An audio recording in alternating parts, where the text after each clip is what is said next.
नाज़रीन नवासा ख़बर शेयर कंदालूं। गुजो मां रिपोर्ट कर रहा है शहबाज अली मल्हा ठट्टो गोस पाक हज़रत पीराने पीर शेख अब्दुल कादिर जिलानी जी 11वीं शरीफ के सिलसिले में दरगाह जिलानी मकली खां प्रेस क्लब ठट्टे ताईं शानदार रैली।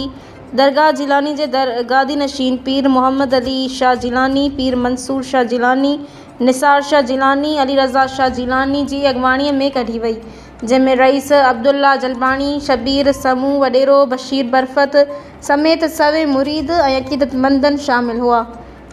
प्रेस क्लब ठट्टे अॻियां रैली खे ख़िताब कंदे गादी नशीन पीर मोहम्मद अली शाह जिलानी, पीर मंसूर शाह जिलानी ऐं ॿियनि चयो त हीउ सिलसिलो संदन बुज़ुर्गनि खां वठी हलंदड़ आहे, जेके हर साल गोस पाक जी रैली कढनि था, जंहिंमें मुरीदनि खे गोस पाक जी छॾियल वाट ते हलण ते तलक़ीन करनि था।